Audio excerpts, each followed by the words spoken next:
Whenever you sit down and you read your favorite comic book series or you watch your favorite anime series, one thing that you'll always be intrigued in are the fights, and what comes with those fights. The feats. However, due to heroes always wanting to protect their planet or their universe, we might not always see, oh hey, this planet just got blown up, this universe was just destroyed. But when we do get to see it, we're definitely blown away by it. Dragon Ball is definitely not an exception because there are so many insane feats, so many insane showings of power, that it is very hard to just pick 10 of the best feats to put on a list. However, for this reason, I'm going to be going over several feats from Z, Kai, GT, Super, and I might even include a feat or two from the movies themselves, but we will mostly be sticking to canon only. An obvious disclaimer here, just because a feat is above the other doesn't necessarily mean it is a stronger showing of power, but it can mean it is more impressive in the long run. But sit back, get your popcorn, enjoy, and let's do this. Now, I strongly believe that Lord Frieza should have the number 10 spot due to performing one of the most infamous, one of the most memorable, one of the most chilling feats that we have seen in our childhoods, and that is Frieza destroying Planet Vegeta casually with one finger while laughing as if it were child's play. In early Dragon Ball Z, we saw that Piccolo was able to destroy the moon as if nothing happened, and yet we had Vegeta and Nappa, the two evil Saiyans who came to Earth to kill all the Z fighters, and even then, Vegeta was no match for Frieza. And Vegeta was definitely not a pushover, because even with the ×4 Kaioken, Goku was still not able to defeat him. And Vegeta had enough power to destroy the Earth, as stated several times by guides and the anime and the manga, and yet he was terrified of Frieza, and that is definitely not an exaggeration. You guys might be thinking, okay, Frieza destroyed a planet, big deal, like we've seen several planets being destroyed before, what does this have to do with anything? But it is very impressive because even lowball calculations imply that Frieza just casually destroying Planet Vegeta, a planet with 10 times the gravity of Earth, showed high dwarf star ranges of power, which makes a lot of sense because if you compare the androids, because if you look at the androids, they clearly show star ranges of power due to easily destroying Super Saiyans, and yet we have Cell being a Source System Buster and Super Saiyan 2 Gohan as well, as confirmed by several guides, and Frieza being in those ranges of power makes a lot of sense because he is far stronger than many of these other planet busters like Vegeta himself. Now, I was thinking of putting Beerus' feat of casually destroying the planet with just a little finger tap or destroying the planet with a little key ball, but honestly, Frieza just laughing at this mercilessly and saying it was like fireworks just gives him a lot more extra points for me. But either way, that impressive feat will put Frieza at number 10. Majin Buu was definitely one of the biggest threats that the Z fighters had ever faced. Even after Goku had been training for several years to obtain Super Saiyan 2 and Super Saiyan 3, even after Vegeta obtained a new form himself, even after fusion, it was still not enough to put down the big baddie who loves candy. Even in the early days when Majin Buu was still being introduced to the series as the big villain, it was actually stated by the Supreme Kai that Majin Buu was such a huge threat that he could have destroyed the entire universe, laid waste to it essentially, and over the lifespan of a Kaioshin, which would have been hundreds of thousands of years and then up to millions. Meaning that he would have destroyed billions of galaxies within that time frame. And in the manga, it is even stated by Supreme Kaioshin once again, that Majin Buu had destroyed several hundreds of stars and planets in a very short amount of time. And in the anime, on screen, we actually see Majin Buu destroying a galaxy over several years. And he had done the same thing to several galaxies before that. Now what you guys need to keep in mind though is that our galaxy, the Milky Way galaxy, has a diameter of over 100,000 light years. And other galaxies, much larger ones in fact, like the Andromeda galaxy, has a diameter of over 200,000 light years long. Now if you thought that Majin Buu destroying billions of solar systems at massively faster than light speeds was impressive, well this is nothing compared to what his stronger incarnations has done. But that'll put Majin Buu at number 9. In the Buu saga, not only did we see some amazing transformations and amazing fusions, but we also saw some really interesting abilities, and one of those was by Super Buu. During the fight between Super Saiyan 3 Gotenks and Super Buu, Gotenks had actually bluffed that they were trapped in there forever, and that is why Super Buu started screaming at the top of his lungs in order to create a rift in the dimension in order to reach the Earth. So essentially the Vice Shout is used to create so much force that you actually open up a hole between dimensions, and that is what Super Buuhan himself used when he fought against Super Vegito. Buuhan was by far the strongest of the Buus as he pushed Vegito into turning Super Saiyan, and he even made him struggle when he performed his Vice Shout. Now, there is a vast difference between the Vice Shout that Super Buuhan used and the Vice Shout that Super Buu used. And that is because the one that Super Buuhan was going to use actually threatened the entire living universe, as stated by several characters like Vegito, Dende, and even the Supreme Kais. So So essentially what Buuhan was doing was that he was causing so much commotion that all these dimensions were being manipulated so they would collapse and they would just, cause a chain reaction, which would eventually destroy the living universe in a very short amount of time. And one of you guys may argue that this was going to happen over several hours or a long time, but let's be real here. Vegeta was really serious about stopping him, and if this is going to take that long, then he wouldn't have just been standing there and let him do it. And on top of that, this is not a filler scene, it is actually in Dragon Ball Kai, which we know directly correlates to Dragon Ball Super, as they use many of his cutscenes. There's also a guide that confirms that this technique would have actually destroyed the living universe. So essentially, through hacks alone, Super Vegito and Super Buuhan have enough capability to actually manipulate dimensions in order to collapse and cause a chain reaction to destroy a universe. But even then, that feat is nothing compared to what we have coming up. Well, now we have a Dragon Ball Super feat on the list, and why not start with Goku Black, my avatar? So essentially, we are comparing the raw power of Goku Black to Super Buuhan. There is clearly no contest because Goku Black completely blows him out of the water. However, when we were going through feats, he definitely has something on those dimensional levels as well. Goku Black was doing a very damn good job of toying around with Super Saiyan Blue Vegeta and Super Saiyan Blue Goku, that they have to leave the timeline over 2 times to actually get stronger and try to defeat him again. And before they come back for the 3rd time, Vegeta trained several months in the hyperbolic time chamber that he gets stronger and actually overcomes Goku Black. Yet even after all that training, Goku Black just adapts from that and gets even stronger than before, and he actually does this through pain and anger, which he actually used to create a scythe. Now we saw that Buuhan had to become enraged, he had to power up intensively, he had to literally just shout his ass off in order to cause this dimensional rift throughout the universe. But what Goku Black did, he literally just swiped his scythe one time and it opened up a rift through a dimension. No shouting required, no powering up required, just a casual swipe of a scythe was enough to do that. Goku Black even mentions that that dimensional rift may actually represent a alternate timeline, an alternate universe, if not that it represents his unlimited potential and power, which would have actually been really bad for Goku and Vegeta because these Goku Black clones that came out of this dimension were actually tiring them out, and Goku Black would have more than likely actually won that encounter if Zamasu would have been such a little bitch and been like, "Please fuse with me, senpai!" And then they would have been fine. But everything else is history. Now the main reason that I put Goku Black's feat above Super Buuhan's is because of the ease that Goku Black did it from. He didn't need to go into a roid's rage parade in order to perform that feat. And also because Goku Black more than likely was hurting himself to get stronger while listening to Linkin Park.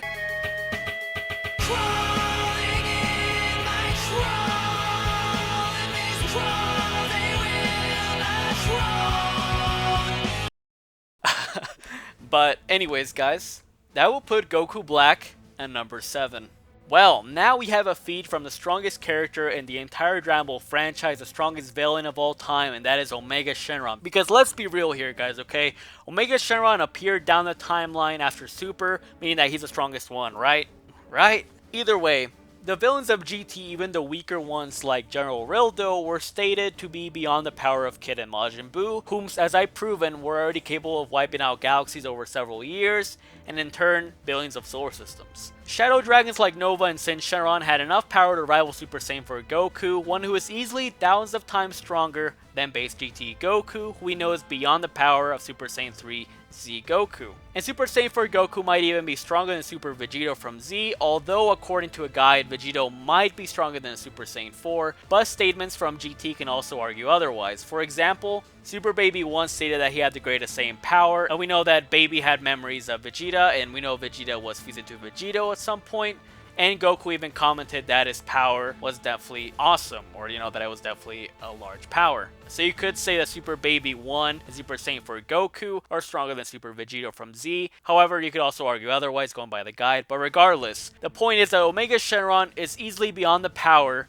of Super Saiyan 4 Goku and all these other characters who were already in the galaxy ranges of power. So essentially, Omega Shenron, just by simply existing, would have been able to wipe out the Macroverse over time. Now this because the Kaioshin state that this minus energy would have spread and destroyed all the galaxies, and it would eventually spread to the Kaioshin realm, meaning that it would have spread outside the living universe, and to the Kaioshin realm, Hell, Heaven, and all these other realms in the Dragon Ball Macroverse. So essentially, Super Buuhan would have only been able to destroy the living universe with this, Roy's Rage, while Omega Shenron would have been able to destroy a much larger part of the universe just by existing, and this would have definitely taken some time, But regardless, it is definitely an impressive feat nonetheless, but that will put Omega Shenron at number 6. The Hakai move is a really powerful attack in Dragon Ball in which gods of destruction like Sidra and Beerus can use it to erase someone out of complete non-existence. So not only is the physical body destroyed, but also the soul itself, as we saw it being confirmed in one of the Rayleigh gag episodes that came out in late 2016, when Beerus actually destroyed a ghost, meaning that this move can actually kill non-corporeal beings. Before the Tournament of Power actually began, we knew that Sidra had a plan to get rid of Goku and Frieza using the Hakai energy that he gave to some assassins. Golden Frieza, even while heavily suppressed, was able to hold back against it and said it was no big deal, although he did struggle against it somewhat. But he was heavily suppressed after all, and he still hasn't shown his full power as of yet. Goku, on the other hand, in his base form was able to hold back against it for a while, and even at some points he even condensed the energy a little bit, meaning that he could have resisted it a lot better if he would have been in his higher levels of power. So essentially, Goku and Frieza in their Golden and Super Saiyan Blue forms can more than likely counter high levels of existence erasure. Meaning that if Goku or Frieza were cut up against a being that can warp reality and can erase them from non-existence, they will definitely have a much harder time because Goku and Frieza have finally shown a feat that they can counter that to an extent. But that feat from Goku and Frieza will be put at number 5. Now at number 4, we finally have a feat from one of the movies being Fusion Reborn. Ginetta is a vastly powerful reality warper that toys with the macrocosm of the Dragon Ball verse. So what Ginetta does in this movie is that he separates the boundaries between life and death, so people from the dead world can go to the living world and vice versa, which is where we saw Frieza and Bojack and all these other enemies fight against Gohan on Earth, and so the Gotenks. And that is why Goku and Vegeta were able to fight together against Ginetta. Not only was Ginetta able to just make the whole Macroverse his playground, but he was also able to create a little mini Goku to fight against the real Goku, and he was even able to essentially make a sword out of some random thing that he found on the ground. So Ginetta clearly has beyond the universal ranges of reality warping, or hacks in this case, because he affected the entire Macroverse. So that is really insane because we haven't seen that many reality warpers in Dragon Ball before. They mostly just focus on raw power and,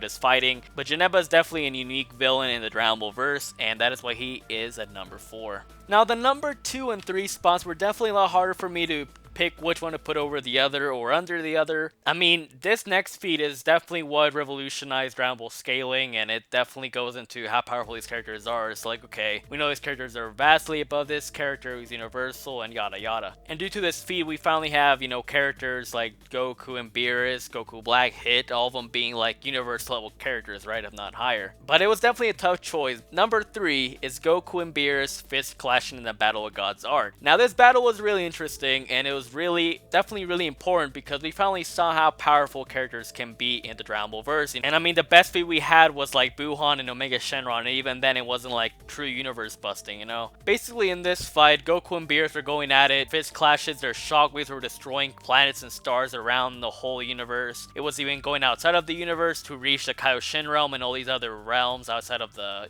living universe. And everyone was going crazy over this feat. I mean, Whis, the Kaioshin, Vegeta, the Z Fighters, and even the narrator himself was like, okay, these guys can destroy the universe. And essentially, Goku got a lot stronger since then. We know that Beerus was heavily holding back. And this feat definitely revolutionized how scaling works in Dragon Ball and how much more powerful these characters can be. So destroying a Macroverse with just your fist bumping is definitely really impressive. But that will be at number 3. Now, the number 2 spot, I believe it is fair to say that it is a two-way tie because Jiren and Goku both demonstrated insane levels of power and potential. So for one, when Goku first obtained his Ultra Instinct transformation, or state of power, whatever you want to call it, it was stated that he was shaking the world of Void, an infinite-sized realm at that. Now, of course, the whole typical argument is that, well, he shook nothing and there's nothing in it, but the matter of the fact is that this realm is infinite in nature, meaning that Goku essentially shook infinity, just from his mere presence, and Jiren also did the same thing when he first powered up against fighting Goku, and Jiren was even stated after he faced off against the Genki Dama that he was on the level of a god of destruction, if not surpassing it. But I would say that the feat that is definitely above this one would be Jiren actually countering time, transcending time per se, on a mid to high 4th dimensional scale, and that is because Hit